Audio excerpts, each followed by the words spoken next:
がここにいるうちの本物のスクールスポーツのために行こうぜベイビーバンこの国は気をつけて、現実になることがありますからね。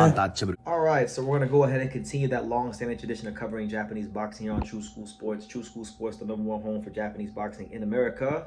From an American, y'all know the rest. Listen, so recently, Kyosuke Takami just won the WBA title at light flyweight. So I was talking about recently who he's gonna fight, what's next for him. You know, he's a big fighter for that weight class, and you know he's obviously a very vicious puncher, has a way of breaking these fighters down. But he's already went ahead and said, "Look, man, I can't make light flyweight much longer, and I'm gonna go ahead." He's already Takami has plans to move up in weight. He said he wants. He said recently in an article after the fight with Eric Mini Pac-Man Rosa, he stated that he only wants to defend the belt one time, and then he wants to move up because it's getting very difficult and very hard on his body to make light flyweight. So very interesting stuff.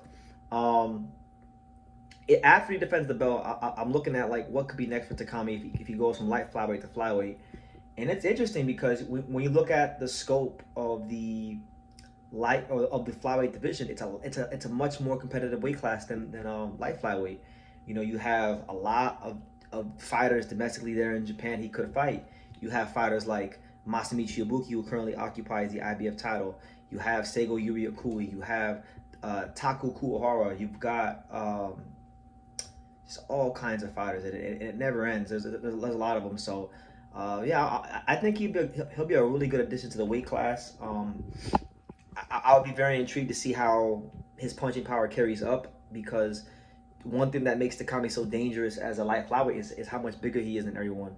But if he doesn't have that size advantage, if he's not gonna be able to enjoy that luxury, you know, then can he beat fighters without having to overwhelm them? That's probably one thing I can say about him is how would he beat a guy like, let's say. Like I feel like Kyosuke Takami versus Seigo Yuri Okui would be a great fight. You know, Seigo Yuri Okui is a former world champion in this weight class. He just gave Kenshiro hell. You still have Kenshiro here. You know, if they want to do that fight. And then even if we go outside of the scope of Japan and look at the other champions, you've got Ricardo Sandoval and you've got Anthony Olascoaga. So if Takami's in it, because a lot of people after seeing his performance against Eric Mini Pac-Man Rosa, like I'm not one of them. I think Takami is good. But there are people that I've seen on Twitter and in the boxing community saying that they believe Kyosuke Takami is going to be the next star of Japanese boxing. Like he's going to be like the next pound-for-pound guy that's cut from the cloth of Inoue, Nakatani, and Kenshiro. And right now, I just don't see him on that level. I think he's a good fighter. I think he can become a champion at flyweight, but I don't see a pound-for-pound level talent. I think he's just a good fighter, you know? But even if he doesn't fight those guys in Japan, you got Yankiel Rivera, who's ranked. You got... who else you got? There's all kinds of guys ranked. Felix Alvarado, Angel Ayala from Mexico. I mean, Andy Dominguez. You know, all kinds of fighters. Kento Hatanaka, another Japanese fighter who probably doesn't get a lot of love. So I think, really and truthfully, I think that Takami is gonna have a chance to be an even bigger star at flyweight than he was at light flyweight. Because like, look at all those guys I named.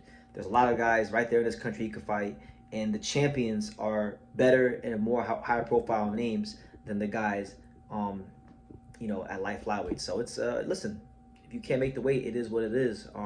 He's not wasting time. He's not messing about. He's being very transparent from the jump. He's saying, look, I can't make the weight anymore. I'm gonna defend this one time and I'm going up. So hey, fair enough.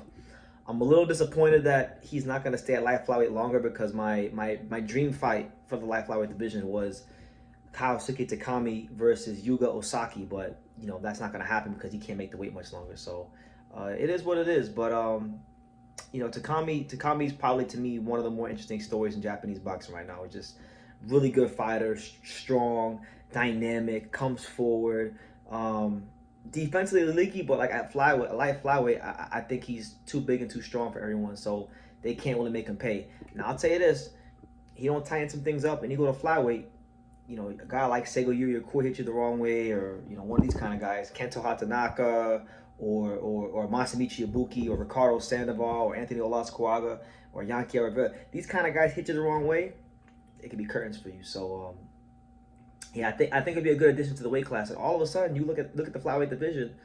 starting to get stacked. It's starting to really become one of the divisions in boxing that has more depth than most weight classes. So it's a good sign for the division. It's a good sign for boxing that the flyweight division is beginning to strengthen, and there's a lot of just really good potential matchups. So look, I don't want to be long-winded. That's the news, guys.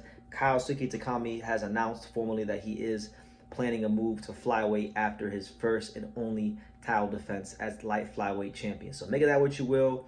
Who do you guys want to see him fight at flyweight? A lot of good matchups there. I would like to see Kyosuke Takami fight the number 8 contender from Japan, Kento Hatanaka. The son of Kiyoshi Hatanaka. Kento Hatanaka is actually one of my favorite Japanese fighters, and I think Kento Hatanaka has world championship level ability, even though he's already taken a loss in his career. I would like to see them two square off, because them Japanese versus Japanese fights are different, bro. These guys, they go to war like no other. But on that note, guys, yeah, let me know what you think about Takami's move to flyweight. Leave your comments down below. Make sure you guys take the time to subscribe. And like I say in every single one of these videos, you can love me or you can hate me, but I'm just a kid from Dane. So until next time, take care, guys. Thank you for watching another video on the untouchable True School Sports Empire. For more great boxing content just like this, make sure you guys stay tuned and subscribe. You won't be disappointed.